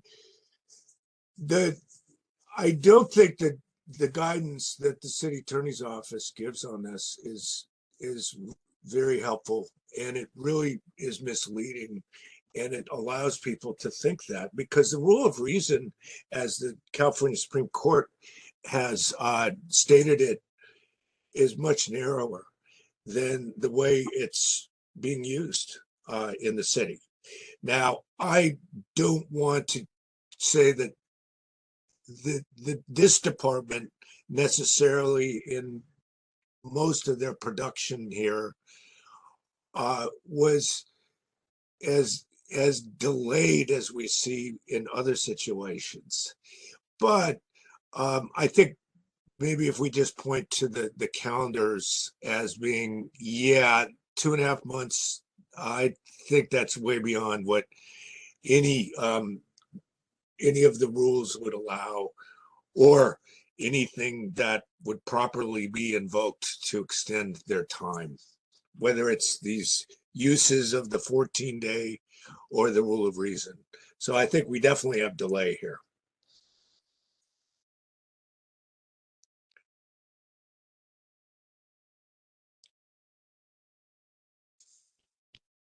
So I'm just looking at like how long is this delay? The first response is on 8/12 with any substantive documents, and the notice that they received the request is on July 18th. So it's about a month, right? No, it's about a couple of weeks, like 3 weeks for any response. So definitely with the Prop G calendar, like I don't understand that, because I think it's really clear in the ordinance that needs to be available within 3 days. So I definitely see a problem there. And then, there does seem to be delay on these other records, even though they are, trying to review a lot of records and get them out. And they did it on a rolling basis. There's just a bit of a delay in the beginning there of about 3 weeks before even a single record appears. Yeah, and I think that we need to, as a task force, although we can't make any final decisions here, but in a case like this, we need to inform people that we're going to find them in violation, and whether they interpret what they're told by the city attorney's office, whether it's verbally or written a certain way, that doesn't mean that we're going to make a ruling, and it may be that we find a violation even though they think that they're complying with legal guidance. And so, if they think that's a problem, maybe they should take it up with their city attorney. And I think this is a kind of case where we have that kind of conflict, because Member Stein, I agree that there's a lot of delay here. I don't think that these people are necessarily not working hard. I think that there are a lot of records here. I think it does take time to review, but on the other hand, there are items here that just took far too long, and the statutes are clear that these records need to be produced faster than they were. That's my thought on this case. Mm-hmm. And so I definitely think, we're looking at delay. I don't see necessarily that anything's been pointed out that would show us that we should order any further production. I'm not seeing it in this case, but I think we should be sent it to the task force to cite them for the unreasonable delay. Mm-hmm. Is there anything else that you think we should be looking at? I have a few things when you're ready. Sure. Member Stein, did you want to? No, go ahead. Okay. All right. So, I'm sorry, this is a little bit lengthy because I was picking up some things that you folks were talking about too. So first off, I'm I'm a little concerned, and we've heard this many times where respondents will say, well, the city attorney advised us this, so the city attorney told us to do this, or, we were, educated about this or that or the other thing. I get a little concerned about that. It's as if we should be concerned about what the city attorney says and not about the actions of the respondent. So consulting with their attorney is not necessarily required, but when they do so, it's for the purpose of obtaining counsel and advice upon which they may decide, on how to proceed or not. Not how the city attorney is going to proceed, but how they may proceed, right? Absolutely. So the announcement by respondents that their attorney told them this or that, first off, on the record, and correct me if I'm wrong, waives the client's attorney-client privilege. Right? That's a separate issue. To talk about waiver. If you want to talk about waiver and try to, construct a case that there was something waived here, I think we'd have to sort of like set that aside as being like it's somewhat of a separate discussion.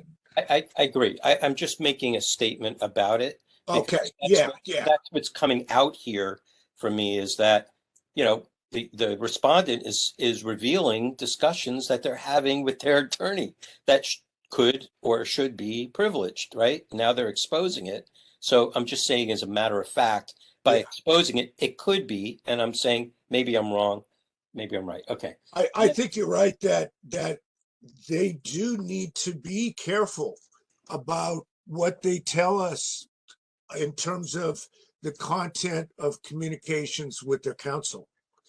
And if they put it out there in a public format like this, it could get to a level where they are waiving to a certain to various communications, and we could legally probe in and say, look, you've waived.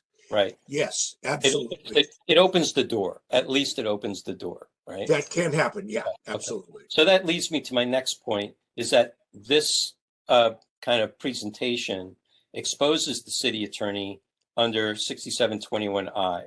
And I'll quote it. So just a sentence. The San Francisco City Attorney's Office shall act to protect and secure the rights of the people of San Francisco to access public information and public meetings, and shall not act as legal counsel for any city employee or any person having custody of any public record for the purposes of denying access to the public. Okay? So if they want to instruct them or educate them on how not to disclose records, for instance, by using the tactic of rule of reason, whether it's valid or not, okay, it can have an appearance that there is a denial of access to records, and that the city attorney is advising their client to do this, okay, which makes them somewhat complicit in that way.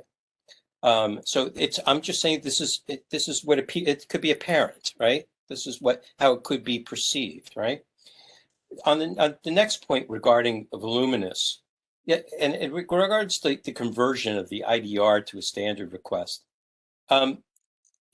I think we should recommend to the task force that an advisory letter to be sent to the city attorney to instruct DCAs and staff to stop advising and consulting clients that they can convert a 6725 standard, quote unquote, standard request to a 6725 IDR request to a 6721, quote unquote, standard request based on the context of the request not being, quote, simple or routine.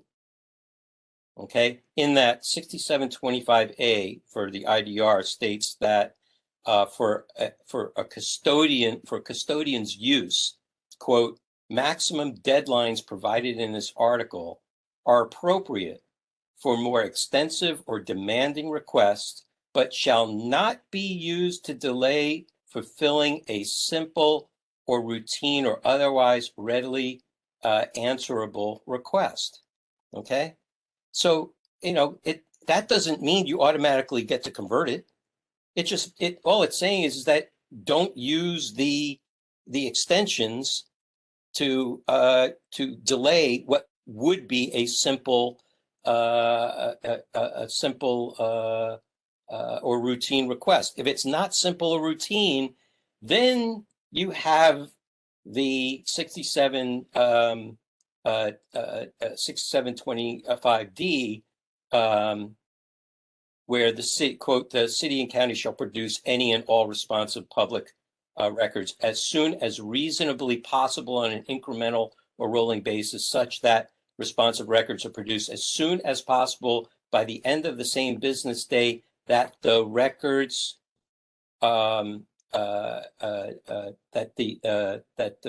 records that they are reviewed and collected, not the end of the IDR second business day. That's not what it's saying. It's saying if you review it that day, make a decision about that record, and then don't delay, deliver it. Okay, don't wait. Okay, so that, to me, that's where I think that there's a misreading or misinterpretation of the ordinance with regards to this being told that they can convert an IDR to a standard request because it's not simple or routine. To me, it's a complete misread of that. And furthermore, the section is intended to, and I quote again, section is intended to prohibit the withholding of public records that are responsive to requests until they've been reviewed and collected. Failure to comply with supervision is a violation of the article. This is Article 3, Section 6725. Okay, so it's the entire article regarding public records disclosure. My last point is with regards to the rule of reason, in regards to needing more time. I heard some number like 300 records per request, and all of that. Their brand new case law just came out. I did send it to you to put on our next agenda, but I'll just mention it here. It's Getz versus County of El Dorado. And this is it's titled New Interpretation of Broad and Unduly Burdensome Takeaways from Unprecedented Public Records Ruling. And this is about voluminous records and what is considered to be a voluminous record. This is based upon a number of emails that had to be researched and were being denied a requester. So I'm thinking that in presentation for this case, we should have some review by our city, our TCA, our legal counsel, and ourselves to see whether it's applicable or not, because now it's current case law. So if it's a public records case, that means that that would seem to almost trump the rule of reason and the rolling records sort of standards and usages, because that might be that they're actually giving us some guidance from the Court of Appeal on what is, because I think that there are times where someone makes a request and there's like 6,000 pages, and so what's burdensome, what's not. That would be nice if they sort of tell us, like, yeah, how fast do you have to move in that situation? Yeah, this was a Third District Court of Appeal in California. Okay. And just the basic background is the requester specifically sought all records between the county and 4 email domains over a 5-year period. Using these parameters, the county's search resulted in 42,582 potential responsive records. And then the county, declared that it was a burden, essentially a rule of reason, right? Not to produce. Lower court found them in favor, and the District Court of Appeals overturned that. Wow. Wow, that's a lot. 42,000. Oh boy, that's that could change things. Yeah. So basically, it says here at the concludes, just one sentence. At the conclusion of its opinion, the court gave great weight to the importance of the public interest in the requester's aim, to uncover improper cooperation between the county and a local prominent real estate developer. According to the court, quote, land use decisions by county government are great non-hypothetical interest relevant to the public. So basically saying you can't withhold those records, for any reason, that kind of thing. So it's worth a read. I put the link in. I sent you the link, and I sent it to Cheryl too. So if you want it to be passed around, but I think it's something we should discuss. The task force should discuss whether it's pertaining. We should also, in pertaining in general, create some sort of a rubric or a baseline or something like that. So I think it might be pertinent to this case. Okay, good.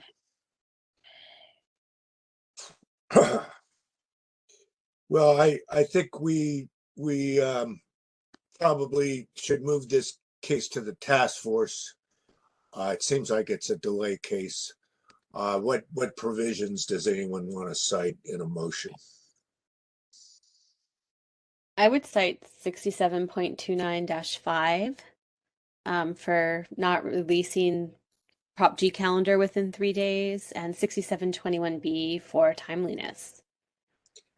Do you think we should make any kind of recommendation on this? I have a question about 6721B for timeliness. You're assuming that this is a standard request. It was presented as an IDR. Oh, that's true. Then, yeah, 6725, is that what the IDR is? Yeah, so I would maybe say something like, that the use of voluminous, I don't know, the use of defining voluminous and the use of it, maybe, I don't know, something around, well, I don't know. I was going to say something around the delay, because timeliness is a delay. So, well, we could also, go ahead. We could also say 6253C, right? Isn't that the timeliness in the CPRA?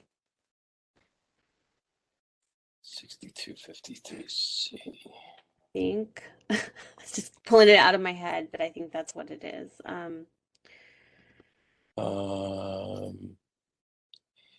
Yeah, but the question about that, now that's to an agency.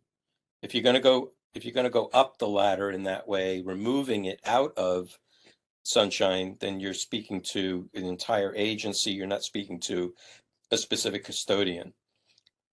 Sunshine brings it focused down to the individual. Okay. Maybe you want to state the motion. My thing with 6725 that I wonder about is, once they say rolling basis, then I would assume that at a minimum, what regularly would apply, which is why I said 6721C, right? That it's rolling basis, but that doesn't mean you can release the first one a month later. But if you want to look at the voluminous language, maybe you should state the motion how you think it's right to state it. I think we could include possibly both. I know it's sort of like it may be an either or, but it seems like you actually could violate both in a case like this. One could interpret that 6721 is a standard request, and if you have this enhancement of 6725, but the question is what does 6725 enhanced that then supersedes 6721. So you have to make a distinction between the two. It's, you know, they both can't operate at the same time. The 6725 has a higher priority, and it was created that way on purpose. For instance, somebody needed discovery. They're in the middle of a court case, right? And the court gave them 3 days to be able to get some discovery from an agency. Well, they file an IDR to try and get that information as quickly as possible. Now, you couldn't follow the rules of 6721 and expect anything on time, right? But under 6725, you have at least a reasonable idea that you can get it within 10 days. And if they say, oh, this is voluminous, or it's stuck in Iron Mountain in hard copy, we have to go look for it with a flashlight, they might be able to go back to the court and say, hey, the law allows them 10 days. Would you allow us an extension so that they can go find this? You know, that's kind of the way I think of IDRs in that way. So where there is some kind of context to, like, you know, urgency, you know, for having it, right? I'm not saying that the ordinance doesn't require for any requester to reveal their intent or their need for it. But I'm just saying as an example. So that's why I was saying, you know, that I think the using the rule of reason to say that it's voluminous in order to delay, to me, is well within the confines of 6720, a violation of 6725. That would be just my opinion. Yeah, I don't know that I share it, honestly, because when I look at 6725 and I read things like, you know, the last line of A, maximum deadlines provided in this article are appropriate for more extensive or demanding requests, but shall not be used to delay a fulfilling a simple routine or otherwise. Because I think this is a demanding request, given the number of documents that there are.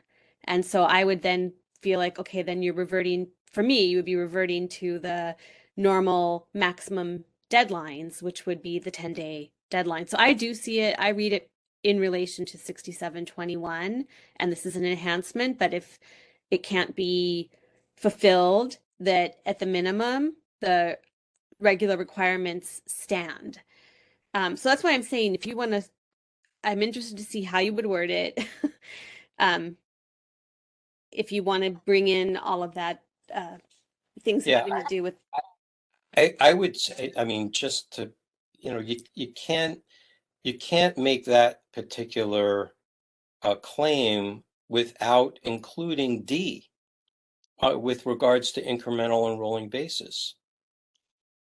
So, you know, even though it may be how you're connecting it back to 6721, it disconnects it from D, which allows them to make and have an agreement with the requester to do it on an incremental and rolling basis. And this task force many times has on subjectively has determined whether that incremental rolling basis has gone on for too long.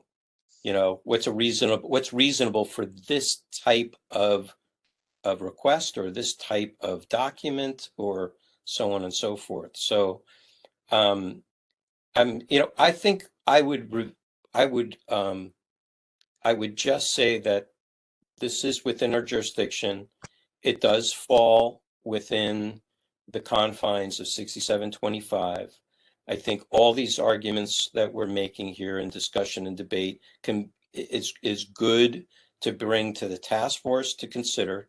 I don't think it needs to be part of the motion. It's now part of the record in the minutes, and they can read it or listen to it. But I think at this point we can just simply state that there is some there here, whether you know it's subject to 6725 or it is subject to 6721.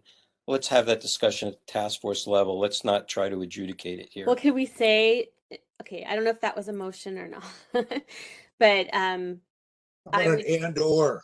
I would say something like that it's a public record under our jurisdiction, and we forward it to the task force to consider whether it's a violation of 6725, 6721, and 6729-5.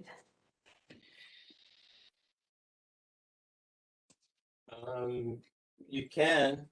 I mean, that could be the recommendation. Yeah. Well, it says to consider whether it is a violation of these three things, just to give it some focus. Yeah. But if you want to go beyond that, you can. But that's the motion I would make. Okay.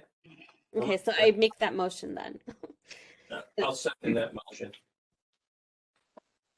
Try to get it Right, let's have public comment. Hang on a second. I want to make sure that I have this motion.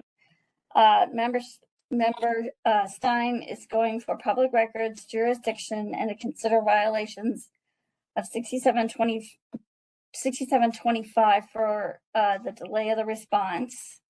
No, I didn't say for what. I just said 6725. 21 and 29-5. Yes. Yeah, or you don't want to say what they're for. I want to leave it open so that people just look at those clauses and formulate their own ideas. Mm-hmm. Yeah, okay. Who wanted to second that? That was Member Wolf seconded. The conversation going, so I'm fine with that. Is we going to no public members of comment the public present with us at this time. Okay, now? and let's I'm have a sorry. vote. No public comment? No public. No public. Oh. No public comment. Let me get my vote sheet out.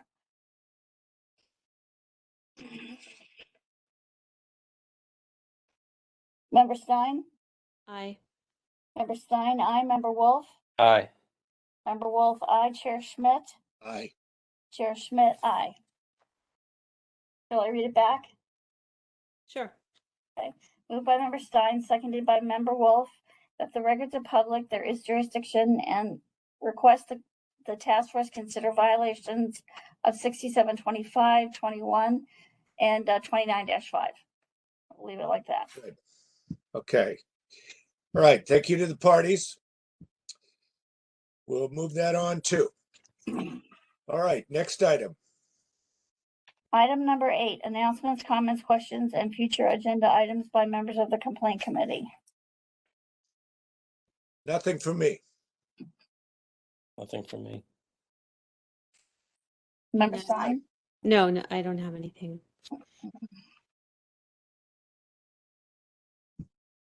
Next item.